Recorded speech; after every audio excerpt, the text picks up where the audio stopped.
Bonsoir, bonsoir à tous, bonsoir à toutes, comment ça va aujourd'hui?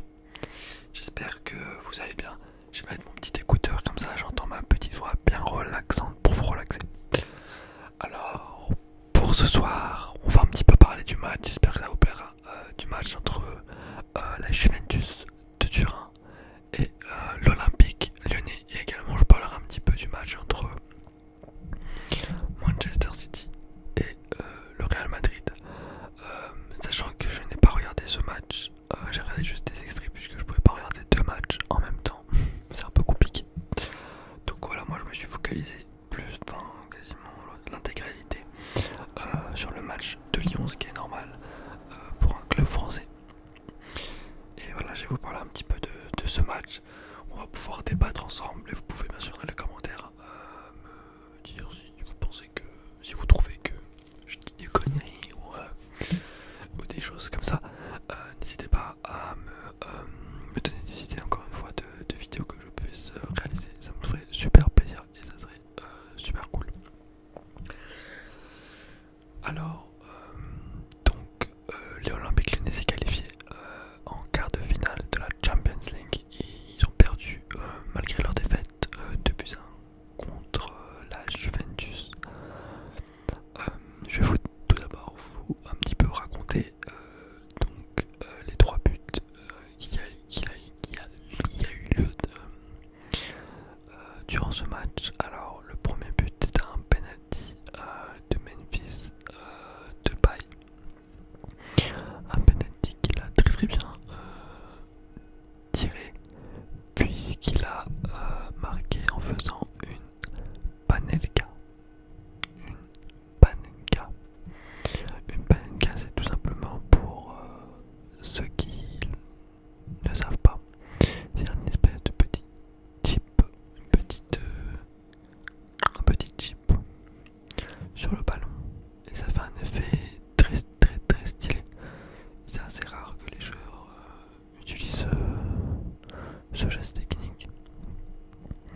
Puisque en fait quand il est loupé, il est vraiment, c'est vraiment c'est vraiment ridicule quoi. Donc il y a peu de joueurs qui le tentent, mais Memphis Depay était sûr de lui et il a eu raison. Ça faisait donc 1-0 pour Lyon.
beaucoup aidé et c'était très intéressant également à la rentrée de joueurs comme Jeffrey Adelaide qui pour moi est franchement un très bon joueur. Je l'avais suivi quand il était plus jeune à Arsenal, mais là il a gagné un petit peu d'épaisseur, il est un peu plus constant et techniquement, physiquement il est intéressant. Il a vraiment aidé l'Olympique Lyonnais à se qualifier.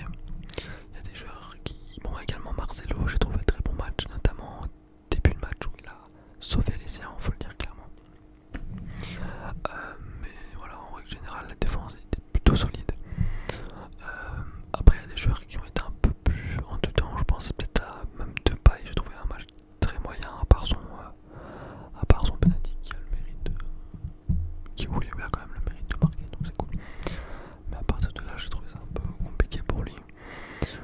Également, bon, la rentrée de Dembélé, je trouve un peu compliqué Dembélé dans les gros matchs. En Ligue des Champions, il a un petit peu du mal. C'est dommage, je trouve que quand même c'est plutôt un bon joueur, mais il doit un petit peu plus peut-être se ressaisir quoi. Après voilà, il y a des joueurs comme Aouar ou Guimarães qui ont fait un match correct. Ça va, Aouar il a quand même été important je trouve. Ils ont fait des matchs corrects, mais généralement ils ont fait plutôt un match correct, hein. Chaque joueur a fait plutôt un match correct. Il n'y a pas vraiment de joueurs qui ont été en dessous. Il n'y a pas vraiment de joueurs qui ont été en dessous. Au contraire de la Juventus, hein, puisqu'à part Ronaldo et les autres c'était catastrophique. J'ai trouvé vraiment, surtout un joueur comme Higuaín. Je suis désolé Higuaín, on a l'impression que c'est un gars qui est directeur d'un kebab ou un truc comme ça, tu vois, qui est gérant d'un putain de kebab, le gars, et qu'on le trouve en bord de rue pour dire venez 5 € le kebab. Je te jure, j'aime vraiment pas ce joueur, il est nul à chier, il faut dire ce qui est.